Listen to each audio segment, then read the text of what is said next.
Oh, it's so nice to see your gentlemen with you Yes. this evening. Yeah, I'm very pleased they're here. Your boy is so big now. Yeah. Oh Yeah. my gosh! And It's a just young like man. that, And time just like that, flies, yeah. right? Yep. Why is now the right time, Sarah Jessica, for this series to come back in this way? I don't know that there is a right or wrong time. I think for us, for Michael Patrick King and myself, and then moving over to the next most important conversations, which were Cynthia and Kristen, we felt excited about the kind of stories that we were interested in telling, and we found a home again at HBO, and so we were encouraged that this year or next year it just felt appropriate somehow that we had left these women and we were curious as to about where they were and who they were and what was their life like and who were they now surrounded by, and it gave us a lot of opportunities, as you know, to make the family larger and start telling news stories. So time being right or wrong, I think, is more about what is inspiring to us, or what was at the time. And it has been 10 years since we've seen these characters, so did you slip back into Carrie just as easily as you unfortunately had left previously, but was she easy to capture again, especially that first table read? The table read was just hugely joyous. Everybody, surprisingly, I think the men were even more sentimental than the women. There were more tears from our men than there were for the women, I think, because we'd also been talking, so we had stayed more connected. The table read was fun and joyous and buoyant and I think hugely meaningful just to simply be all in a room. If it was the first table read in New York, where people were entirely vaccinated.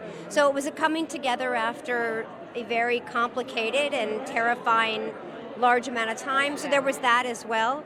But I think actually the doing of every day, figuring out, who Carrie is, who is Charlotte, who is Miranda, putting that back together is probably not quite as simple as some might think, because you may recall how they sound and walk and talk, but more so who are they now and what has time given them, and how do you reveal that, and what do they dress like, and what matters to them. So give us there's a glimpse, lot. SJP, as Absolutely to what? not. It's a mere hours away.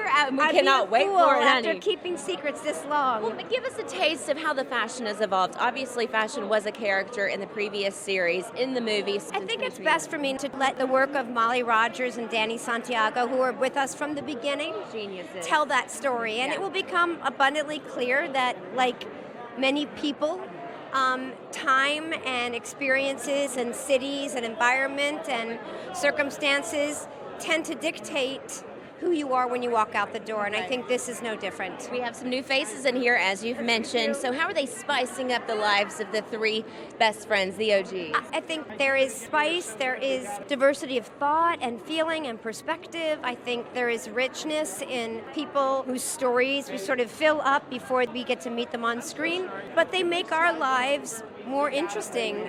The stories that we get to tell, how we're exchanging conversation and intimacies and how we're relying on one another. It's just exciting, and we couldn't have gotten luckier, but not just on screen, but in the writer's room, equally so.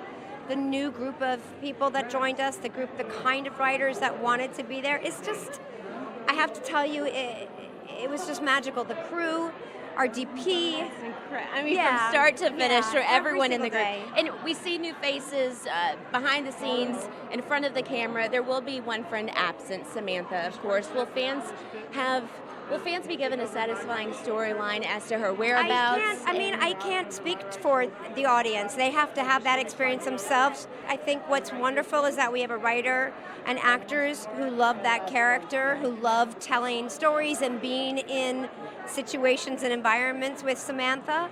And we're really lucky we have those memories and that experience, but really what's missing is Willie Garson. That's the person that's missing. This was a person that was lost far too soon, who was going to play a significant role, and that's the kind of space you can't fill.